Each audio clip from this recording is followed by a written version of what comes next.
Pronto, como é 14 horas agora, eu já dei início à gravação, tá? Mas vocês não precisam começar agora. Se quiserem começar daqui a 5 minutinhos, querem esperar um pouco mais, entrar mais gente, fiquem à vontade, mas já está gravando, tá ok? Max, apareceu uma caixa aqui na...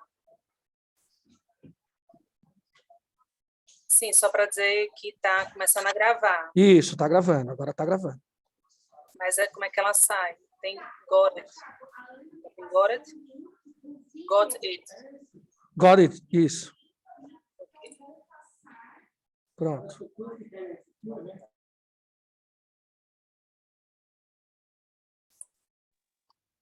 Boa tarde, eu estou só com uma dúvida.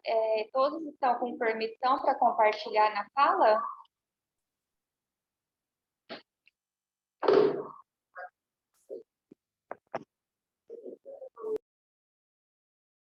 Pode repetir a sua pergunta, por favor? Se todos estão com permissão para compartilhar material na tela. Todos têm permissão para compartilhar o material na tela. Certo. Tudo bem, obrigada. Todos dentro da sala estão com permissão para falar, para compartilhar.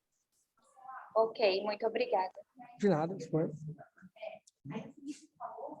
Doutor Gilberto, já temos 37 participantes, a reunião já começou a ser gravada, são 14h03. 14h05 a gente começa, né? Então, gente, eu vou fechar aqui o meu microfone, tá? Mas eu estou aqui de olho na sessão, qualquer coisa vocês me chamam, tá ok? Obrigada, Max. Ok, obrigado.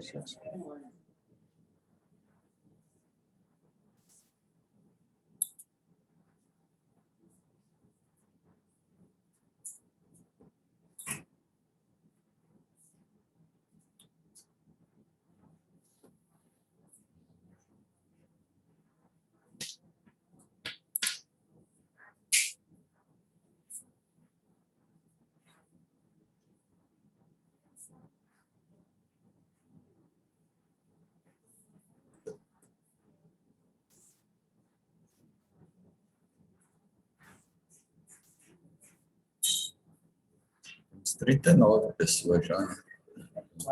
40 agora. Isso. É bom. Na hora.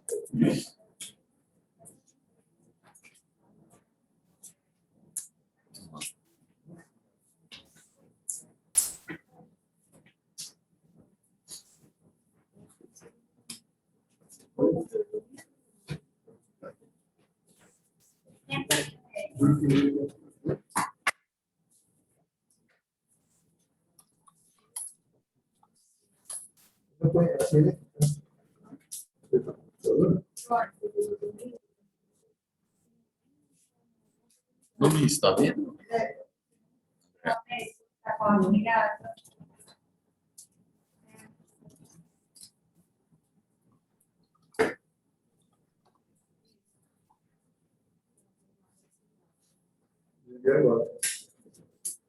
Vamos? Vamos, doutor Gilberto. Então, 42 pessoas na sala. Boa tarde a todas, boa tarde a todos. Nós agora vamos iniciar a nossa reunião do Comitê Técnico de Corregedorias, Ouvidorias e Controle Social, dentro já da programação que antecede, mas que faz parte do nosso Congresso dos Tribunais de Contas do Brasil. Estamos sediando esse congresso e a reunião aqui na cidade de João Pessoa, na Paraíba, no Tribunal de Contas do Estado da Paraíba, que é o anfitrião desse congresso.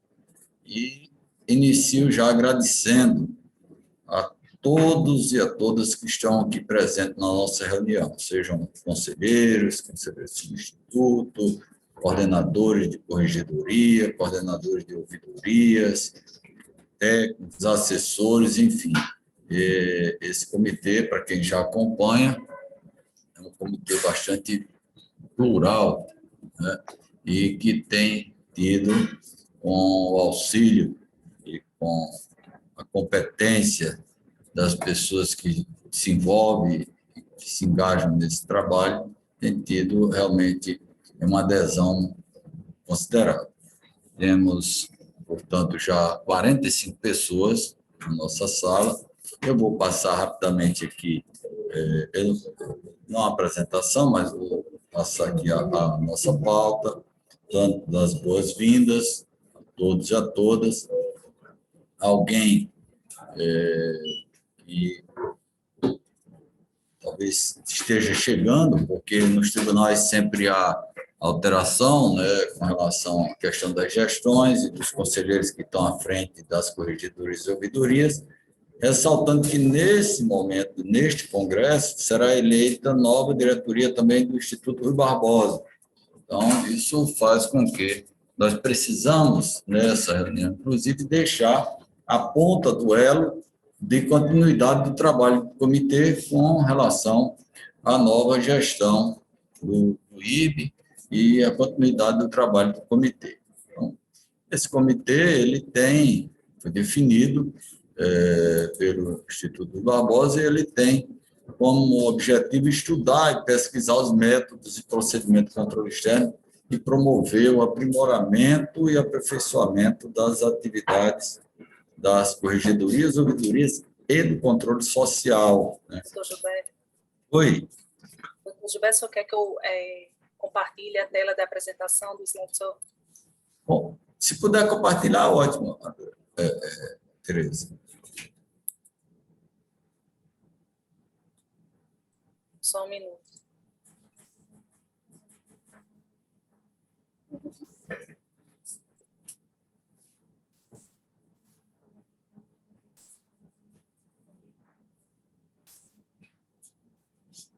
Apareceu? Está aparecendo para mim aqui. O slide? Sim, Tereza, está compartilhado. Apareceu? Sim, está compartilhado, Tereza.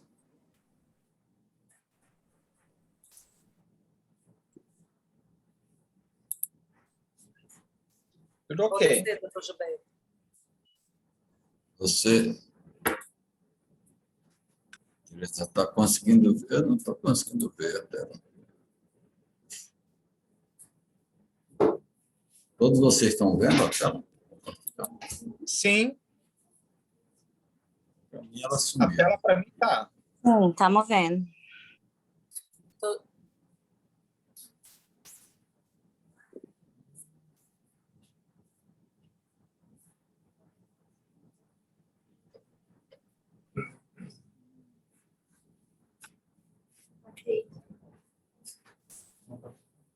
Só está aparecendo as imagens. O compartilhamento de tela dele sumiu. É que a Tereza que assumiu o controle lá, né? Agora apareceu. Eu vou descendo, né? Aqui está ok. É isso. Aqui, pode passar, Tereza. Aqui o comitê, os objetivos que eu estava falando, né? Incentivar e promover por meio físico eletrônico obras e trabalhos científicos, né, acerca do controle nas áreas de corregedoria e ouvidoria, e aí eu exemplifico aqui as cartilhas que já foram publicadas, né, pelo comitê, cartilha de ouvidoria, de corregedoria, enfim. Pode passar, Tereza, por favor. Auxiliar o IB, né, com relação à assistência técnica aos tribunais nas atividades de controle nessas duas áreas. Eu reforço aqui o trabalho da força-tarefa, que está empenhada exatamente a cumprir esse terceiro item dos nossos objetivos, depois vai ser falado com detalhe. Sugerir padrões de implantação de normas para a lei de auditoria nesses setores, de corregedoria, ouvidoria e controle social. Auxiliar o IRB na relação do seu planejamento estratégico. Pode passar, Tereza. E aqui, a portaria 04/2021 foi a última portaria trazendo a composição. Essa portaria certamente vai passar por atualização logo após aqui o Congresso. Pode passar, Tereza. E, inclusive, eu já deixo aqui que aos novos conselheiras que assumirem corregedorias, ouvidorias nos tribunais de contas, respectivos técnicos dessas áreas, que desejarem já ingressar e fazer parte, vir somar conosco no comitê, já podem manifestar nesse sentido, para que a gente dirija essa manifestação à presidência do IBE para fazer as devidas portarias. Acredito que essa portaria já vai ser a nova portaria já vai ser publicada pela nova diretoria do IBE, até porque falta aí um pouco mais de 30 dias para mudança. Beleza? Pode passar, por favor. Então, nós já temos algumas metas já alcançadas ao longo desse trabalho.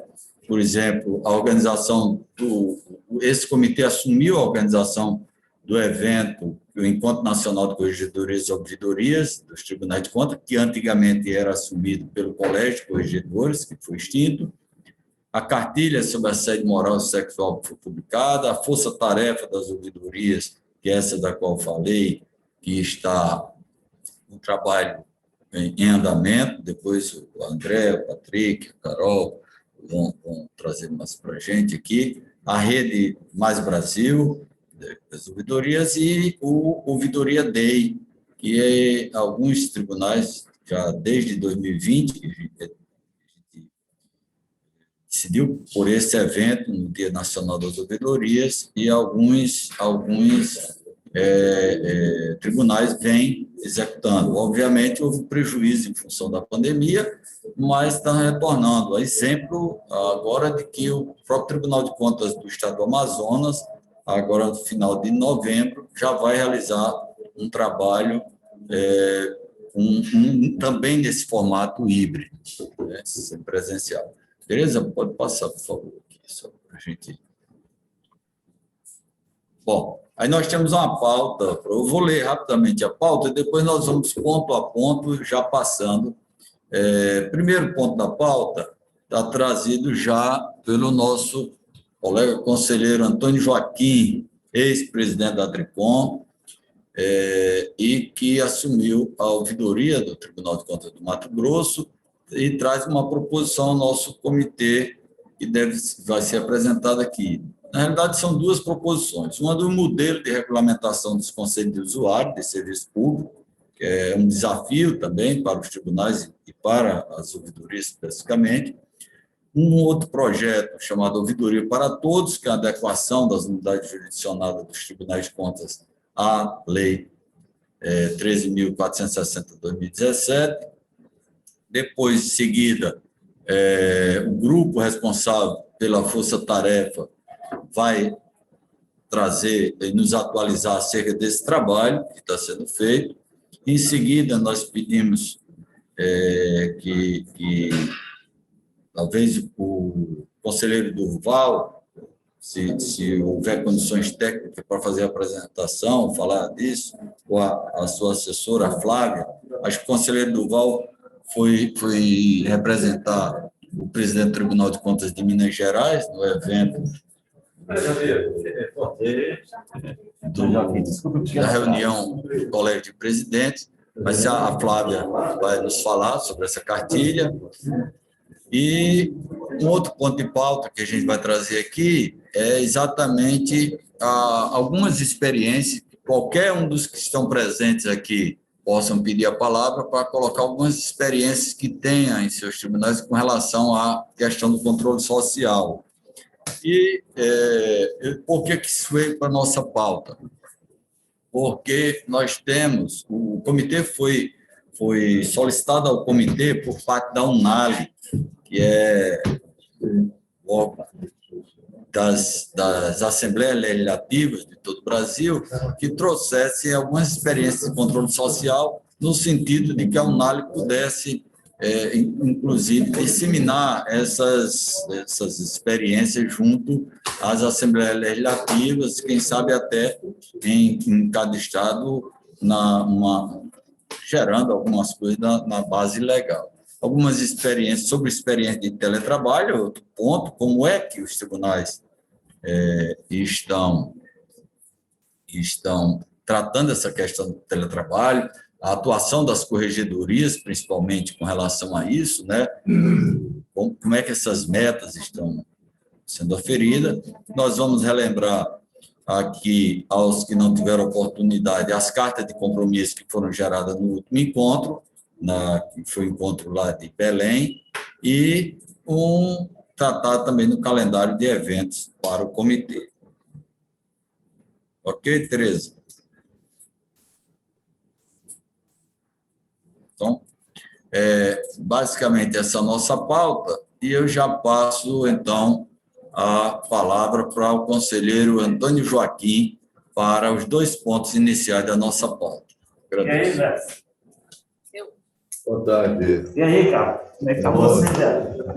Tudo bem? Beleza? Vai. Estou entrando no ar aqui, mano. Doutor Gilberto, Boa tarde a todos. eu Para mim é deixo uma a satisfação. apresentação fechada. Estamos Deixa fechada, reunidos com o Comitê Técnico da Auditoria. Grande amigo Gilberto Jales, prazer imenso revê-lo, não só eles, há tantos outros. Fiquei um tempo razoável sem vê-los, né? Mas estamos de volta com o mesmo empenho, o mesmo compromisso, a mesma cumplicidade com o controle externo brasileiro. Nós, conselheiro Jales, já temos tomado algumas iniciativas concretas em relação, principalmente eu estou aqui me referindo na questão do que eu decidi chamar de PROCON do servidor público, que é a Lei 13.460, que é o Código do Usuário do Servidor Público, eu apelidei de PROCON do servidor público, né? Acho que é um tema muito relevante, muito importante, que cabe a todos os tribunais de contas e se empenharem para que isso se torne uma realidade, para que isso se torne não só uma lei de letra morta, mas uma realidade que o nosso cidadão merece toda essa consideração, esse respeito de ter um canal de reclamação dos maus tratos, a falta de qualidade do serviço público e também com a falta de educação de muitos servidores públicos. Então, lá no Mato Grosso, estamos já tomando algumas iniciativas de caráter interno do tribunal, que uma é uma instrução normativa adequando a Lei 13.460 à realidade do nosso tribunal, quer dizer, para que ela também funcione no Tribunal de Contas como instituição. E a outra proposta também é de instrução normativa regulamentando as novas atribuições da ouvidoria em cima também da nova lei, da lei que já está vigindo desde o ano de 2019 e que, infelizmente, não existe na prática em todo o Brasil. Então, são 2 iniciativas de ordem interna. As iniciativas no sentido de dar realidade, dar efetividade a essa política pública importante, uma se refere à questão da regulamentação do Conselho do Usuário, que é essa que está inserido na pauta dessa reunião. O nosso presidente, Guilherme Maluf, encaminhou ao presidente do IBRE, o Bonilha, para que seja encaminhada a esse comitê, a nossa proposta é de que esse conselho, a regulamentação desse conselho, seja uma regulamentação harmonizada, né, com todos os tribunais de contas do Brasil. Quer dizer, que seja feito um estudo por esse comitê de propor aos tribunais de contas um modelo para a implementação desse conselho, porque o conselho é de fundamental importância, né? O conselho do usuário na verdade, a oportunidade concreta do usuário participar desse conselho e poder ter uma tribuna adequada ao exercício que prevê a lei das defesas dos seus direitos, né? Então, essa é a primeira proposta que se esgota nessa explicação, da gente aqui no comitê estudar e elaborar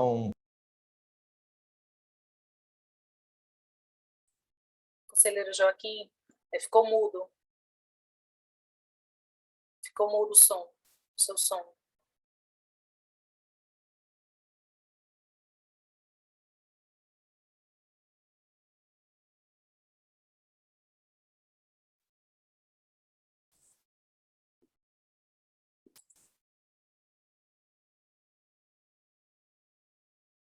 estou longe do computador para não dar problema. Pronto, consegui.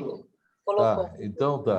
Então, assim, a proposta da primeira pauta aí, da regulamentação do Conselho do Código do Consumidor, ela se esgota nisso. Então, vamos trabalhar aqui para criar um modelo para oferecer a todos os tribunais. A segunda é uma coisa que nós estamos executando nesse momento, né? O Tribunal de Contas de Mato Grosso está executando um projeto, ele está em fase de execução, chamado Ouvidoria para Todos, também voltado para a Lei 13.460, que é o PROCON do usuário público, né? do usuário público. Então, eu vou aqui fazer muito rapidamente, Jales, para não tomar tempo, uma apresentação desse projeto que está em execução lá no Mato Grosso. Ouvidoria para Todos, né? Antes, eu quero fazer um histórico do nosso tribunal, que é evidente que não é o único, né? Tem tantos tribunais que já fizeram isso, do Brasil afora, mas eu quero aqui realçar algumas coisas que já fizemos nesse modelo de orientação para que se efetive aquela política pública idealizada pela legislação. Então, do ponto de vista histórico, o Tribunal de Contas tem essa história. Nós fizemos uns 2, 3 anos de trabalho de forma muito coordenada, planejada, em cima da questão dos controles internos dos órgãos públicos, que é um dispositivo constitucional que, há 10 anos atrás, em Mato Grosso, não tinha 10% dos órgãos que tinham controle interno. Então, o tribunal ajudou muito, primeiro orientando e depois penalizando aqueles órgãos, aquele jurisdicionado, prefeituras, câmaras municipais, enfim, que não tinham feito concurso, tomado as iniciativas de implementar o controle interno. Foi um momento importante para o Tribunal de Contas de Mato Grosso, há anos atrás, nesse aspecto de contribuir para efetivar as políticas públicas. O segundo grande movimento que nós fizemos em relação a esse tipo de ação foi a adequação dos órgãos públicos à Lei de Acesso à Informação. Todos sabem que, quando começou a LAI, a Lei de Acesso à Informação, foi um momento importante, muito divulgado na mídia nacional, mas poucos órgãos públicos tinham adequadamente um portal transparência, uma legislação municipal e estadual adequada à Lei de Acesso à Informação. Nós também ficamos 2, 3 anos informando, orientando, capacitando, e no 3º, 4º ano começamos a penalizar, através de multa, aquelas autoridades que não tinham tomado iniciativa de implementar a Lei de Acesso à Informação. E, mais recentemente, mas também não tão recentemente, aí foi um movimento nacional muito, muito forte, liderado pela Tricom, e Mato Grosso também entrou, a adequação dos órgãos públicos à Lei Geral da Micro e Pequena Empresa, principalmente no que se refere à aquisição, compras governamentais. Então, esse foi um trabalho que foi da Tricom e do SEBRAE Nacional, e nós, do Mato Grosso, na época, eu presidi a Tricom na época, e tive muito, muito orgulho, muita satisfação de ter feito esse trabalho no país inteiro, encontros estaduais sobre a questão da lei da micro e pequena empresa, e o tribunal ajudando a obrigar os municípios do Estado a cumprir a lei, que a lei é clara no sentido de privilegiar o micro e pequeno empresário. Por último, agora, 2, 3 meses atrás, nós fizemos um encontro estadual para dar também efetividade à busca ativa escolar, que é uma plataforma fantástica de buscar o aluno que está fora da sala de aula, Manuel, que está na escuridão da escola, né, para trazer para a luz da sala de aula. Essa é uma plataforma da Unicef, e nós fizemos um trabalho, nós tínhamos pouco mais de 30% dos municípios adesos a essa plataforma, agora estamos chegando a 100%, e a partir daí executar isso de uma forma adequada. Então, são momentos que o tribunal tem muito orgulho de ter participado para poder efetivar essas políticas públicas, como, por exemplo, nós vamos falar aqui da Lei 13.460. Ela está vigindo desde 2019 e não existe na prática. Não existe. Vamos ser sinceros e dizer as coisas como elas são. Ela não existe. Então, cabe a nós, que somos fiscais e obrigados a fazer o controle externo, e admitir esta realidade, que a lei não está sendo cumprida, e encontrar um mecanismo de poder ajudar a fazer com que ela seja cumprida. Então, no Mato Grosso, começamos com esse projeto chamado Ouvidoria para Todos. Como que ele está atuando? Né? Ele existe exatamente para aprovar essa estratégia, visando essa adequação de todas as unidades fiscalizadas, prefeituras, município, Câmara, Estado, né? Para poder cumprir a lei. Então, porque a gente tem clareza que a lei exige a instalação da ouvidoria, e a ouvidoria nós sabemos que funciona como instrumento de democracia. A ouvidoria é democracia na veia, não tem intermediário. Você faz uma denúncia e a ouvidoria que funciona movimenta a estrutura e causa consequência. O que o povo precisa é acreditar que isso seja uma verdade. No nosso caso, eu tenho muito orgulho de dizer que é uma verdade absoluta. Quais são as fases desse projeto que ocorre?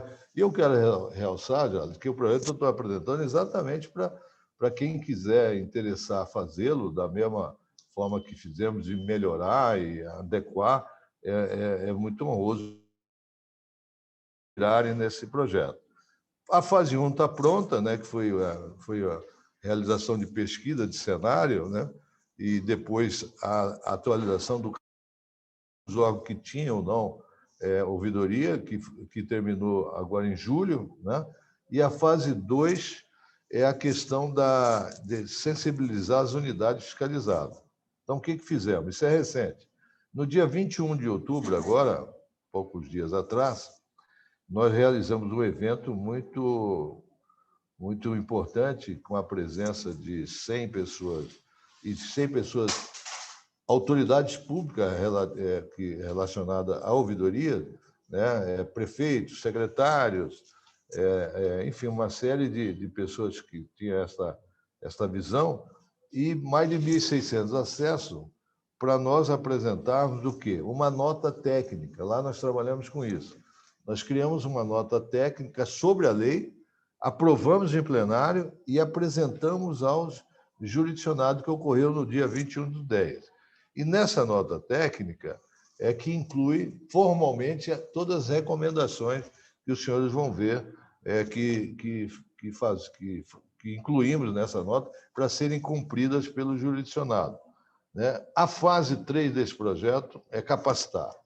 É a hora de ensinar. Esquece que não está funcionando a nossa lei. Não está, vamos admitir, não existe, mas vamos certificar, vamos ensinar, vamos dar curso, e essa é a fase 3. Em 2022, nós vamos fazer, o Patrick acabou de me informar que no Paraná eles têm um modelo de capacitação, nós vamos lá chupar essas informações e vamos passar 2022 ensinando, certificando, criando ouvidores, né? E as ouvidorias, evidentemente, e realizando oficinas, eventos, para que nós possamos cumprir esse papel.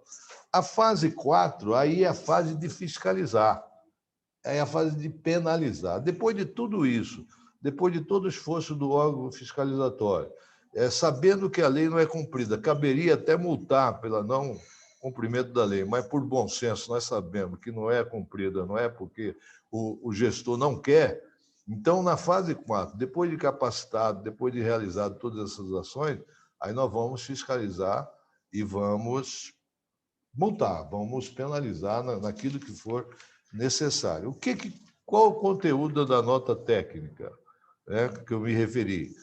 Porque é importante ter essa nota técnica, que é um direcionamento técnico e que, na verdade, impõe também obrigações do jurisdicionado, né? Em cima da nota técnica aprovada no plenário, tem legitimidade, né?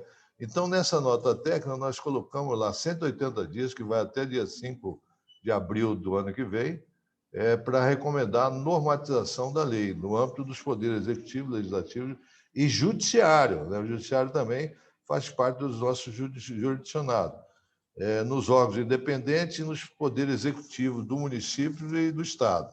Então, nós temos até abril para que essa lei seja normatizada do ano que vem. Um prazo não superior a um ano, 360 dias, que iria finalizar no dia 7 de outubro do ano que vem, que dentro do nosso projeto, dia 7 é o marco inicial. Recomendar aos poderes executivo, legislativo, né, e judiciário, estadual, os órgãos independentes, a realização de estudos regulamentando a instituição do Conselho de Usuários, que é aquele que nós apresentamos no início da nossa proposta de pauta. Quer dizer, e cabe também aí os tribunais já dar a ideia de como será essa regulamentação, dar esse modelo por jurisdicionado. Até dia 31/12 desse ano, nós colocamos na nota técnica, é importante relembrar, uma nota aprovada pelo plenário do tribunal, recomendar aos chefes também dos poderes a instituição de ouvidoria ou designação de unidade responsável pelo recebimento de manifestação de usuário, devendo o líder ouvidor ser nomeado com publicação de ato normativo específico. Nós reconhecemos que tem lugar que não vai ter condições de criar uma estrutura, uma ouvidoria formal, mas tem que ter um setor, e esse setor tem que ser normatizado e oficializado com algum ato publicado num diário oficial em alguma coisa. Então, o que significa isso? Cumprimento da lei. A lei exige que toda instituição tenha uma ouvidoria ou algo similar para recepcionar a reclamação do usuário. Que, vamos sempre lembrar, tudo isso existe para o cidadão usar e aproveitar e melhorar a sua vida. Então, até dia 31/12 também, determinar os líderes da unidade de controle interno, né, que nós falamos que ajudamos a criar, visando a avaliação da implantação dessa lei. Quer dizer, o controle interno de cada órgão vai ter que fazer um relatório, uma auditoria, para ser incluído no plano anual de auditoria, conforme dispõe a nossa resolução normativa. Também determinar a secretaria, aqui é do âmbito do tribunal, determinar a Secretaria de Controle Geral de Controle Externo, que é lá do Tribunal de Contas, que proceda à inclusão no Plano Anual de Trabalho do ano de 2022 de instrumento de fiscalização, levantamento acerca da regulamentação e adequação da Lei 13.460 pelas prefeituras e câmaras. Então, ter lá no plano de instrumento de fiscalização, já ter em 2022. Mas vamos começar a tomar providência de penalização em 2023 para frente. Determinar também, nessa nota técnica, que a Escola Superior do Tribunal de Contas tome essa iniciativa de promover esses cursos de certificação de ouvidoria ao longo de 2022, conforme eu já disse aqui. E, por último, já finalizando, Jales, sugerir às autoridades responsáveis por ouvidorias ou unidades responsáveis pelo recebimento de manifestações que adotem medidas pertinentes visando a adesão à Rede Nacional de Ouvidoria. Por quê? Por que isso? Porque é uma utilização gratuita do sistema da plataforma Fala Brasil sobre a coordenação geral da União. Existe lá esses instrumentos, essas ferramentas, gratuitamente e de altíssimo nível de resposta a essa demanda que nós temos em relação à questão da executoriedade dessa Lei 13.460. Bom, e por último, alertar que o prazo estabelecido nessa nota técnica, que nós definimos aí, para a implementação dessa lei, a Lei 13.460, não exime os poderes e órgãos de observar a legislação vigente na execução das atividades. Bom, as propostas, reiterando,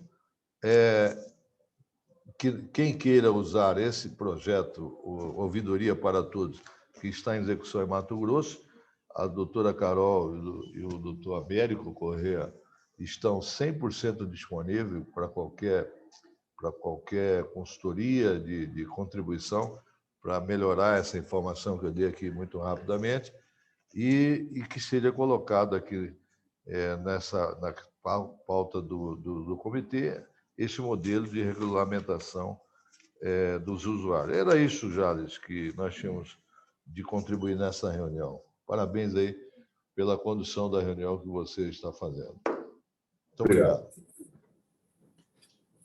Que agradeço, nós que agradecemos aqui ao conselheiro Antônio Joaquim, e, como eu disse, ele já chega chegando, né? Já chega trazendo o bolo e a receita do bolo, né? Disponibilizando a receita do bolo.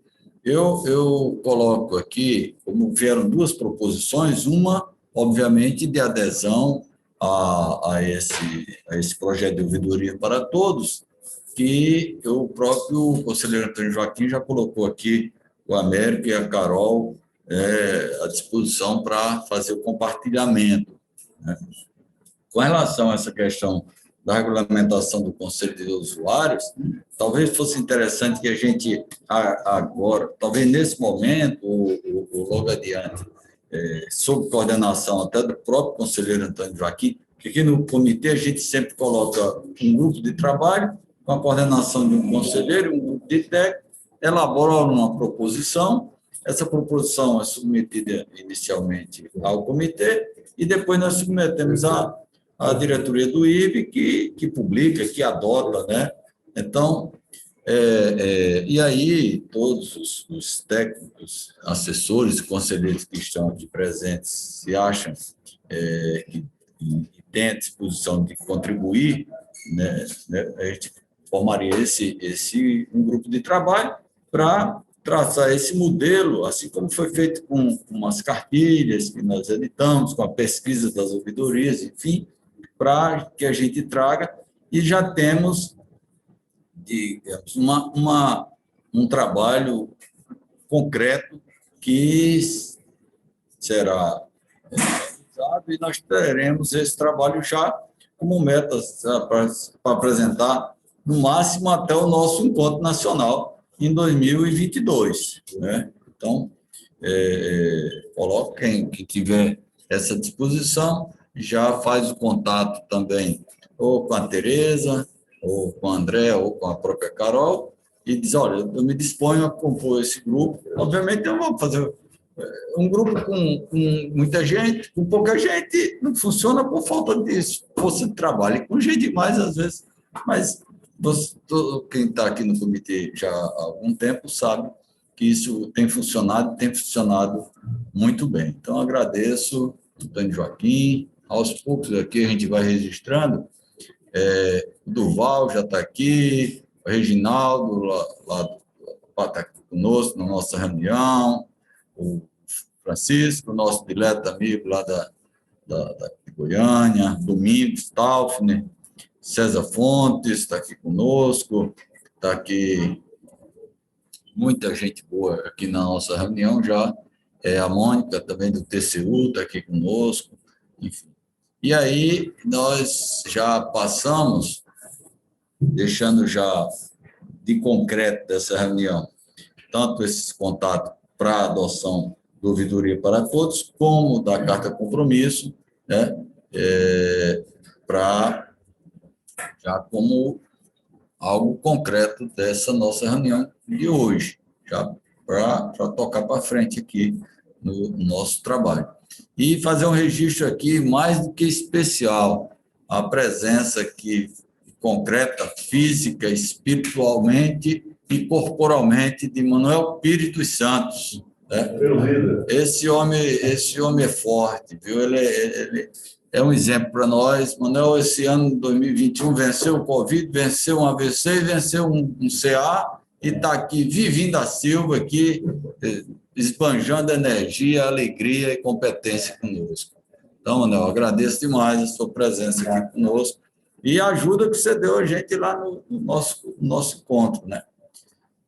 E aí já passo para a Força-Tarefa, o grupo que compõe a Força-Tarefa das ouvidorias, para fazer um relato de como anda esse trabalho conosco. Em seguida, a gente falará, o Durval já está aqui na sala, ou a Flávia, sobre a nossa cartilha recém. Mas, inicialmente, vou passar para o Patrick, e o Patrick coordena esse grupo aí de trabalho da Força-Tarefa das Ouvidorias. Muito boa tarde a todos.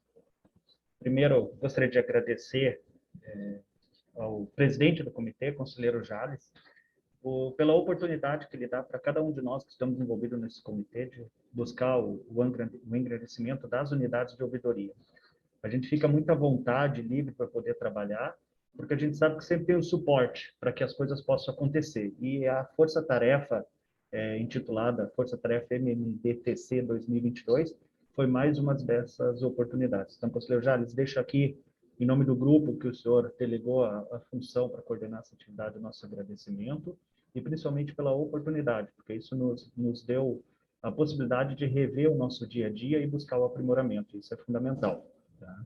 Gostaria também de agradecer ao conselheiro Antônio Joaquim pelas palavras. O Tribunal de Contas do Paraná está inteiramente à disposição. Já havia, ressalto aqui a importância de nós trabalharmos de forma unificada, trocando informações, experiências, porque como o próprio conselheiro Antônio colocou, as leis não são realidade, e não é somente a Lei 3.460 de 2017. A própria Lei de Acesso à Informação, com o desenvolvimento da atividade do MMDTC 2022, nós podemos verificar que tem tribunais que ainda não regulamentaram a Lei de Acesso à Informação, uma lei de 2011. Então, nós temos um longo caminho a percorrer, e somente com esse intercâmbio de informação, com esse engajamento das unidades de ouvidoria, de corregedoria para cobrar o que é correto, nós vamos alcançar o êxito e poderemos entregar aquilo que a sociedade minimamente espera de nós, que é um serviço de qualidade, respeitoso e principalmente zeloso quando ela nos procura. Ainda no sentido de contribuir com o conselheiro Antônio, deixo já registrado que nós do Tribunal de Contas vamos lançar em janeiro, na primeira semana de janeiro, uma websérie, tá? Que conta com vários módulos, e os módulos se dividem em subaulas de 10 a 15 minutos aí, onde nós vamos abordar a questão da governança pública, o que é controle social, a Lei 3.460 de 2017 de uma forma descomplicada, aplicada à criação de unidades de ouvidoria ou minimamente de canais de comunicação que de fato atendam a sociedade, introdução a questões da lei de transparência, acesso à informação, abordando ponto a ponto dessas normas. A gente acredita que vai ser um curso aí com duração de quase 10 horas, dividido em módulos de 15 minutos. Então, o Tribunal de Contas já fica à disposição para contribuir, não só com o tribunal de vocês, mas também com todas as unidades de ouvidoria que queiram levar esse trabalho para a Câmara. Dando sequência à Força Trabalho MMDTC, peço licença para compartilhar a tela com vocês aqui.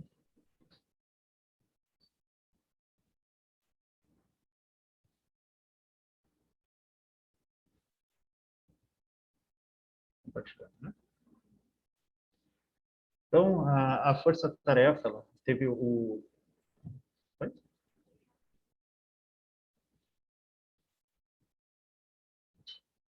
A Força Tarefa MMDTC 2022, ela teve como seu escopo inicial, vamos assim dizer, o encontro das ouvidorias durante todo o mês de outubro, todas as quintas-feiras, nós nos encontrávamos das 14 até as 16 horas, mas sempre ultrapassávamos esse horário, porque a conversa era muito instigante, muita informação. As reuniões, elas se deram com a apresentação de questionários, onde a gente procurava, a partir das respostas dessas perguntas, mais do que absorver informação. Nós procurávamos, de fato, nos conhecermos. Porque o que foi muito bem traçado, nós podemos verificar nesses encontros, é que a grande oportunidade que anualmente as ouvidorias têm de conversar são nos encontros nacionais de ouvidorias e corregedorias. Nós acabamos por perceber que temos que avançar nisso, nos reunir com mais frequência para essa troca de informação, para esse maior engajamento entre as unidades de ouvidoria. Os questionários foi apenas uma forma de nós alcançarmos o resultado pretendido. E é isso que nós queremos apresentar para vocês na sequência, as principais questões que nos chamaram mais atenção do cenário que a gente tem hoje dentro das ouvidorias. Nós pegamos o questionário do MMDTC 2017, o questionário do MMDTC 2019, e trabalhamos com essas questões para diminuir a lacuna e o distanciamento entre as unidades de ouvidoria.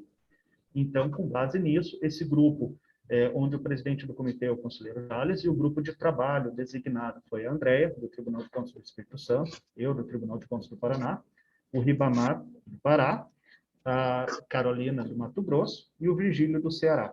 Desde logo aqui, eu estou conduzindo a apresentação, mas esse é o resultado de um esforço extremo desse grupo, que não só nas reuniões de quintas-feiras, mas se reunia às segundas, às quartas, às sextas, às vezes até em feriado, em final de semana, trocando figurinha, para que pudéssemos, em 30 dias, entregar minimamente um resultado para vocês do que a gente pôde observar.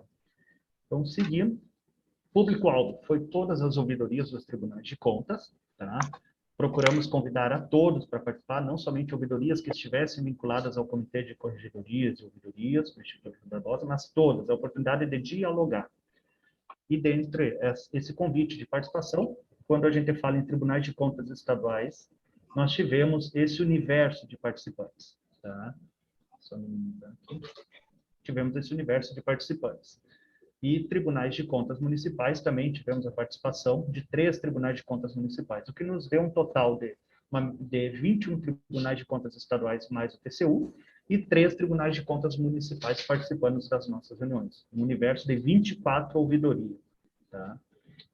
E os dados das pesquisas. Aqui eu vou trazer para vocês de uma forma muito simples.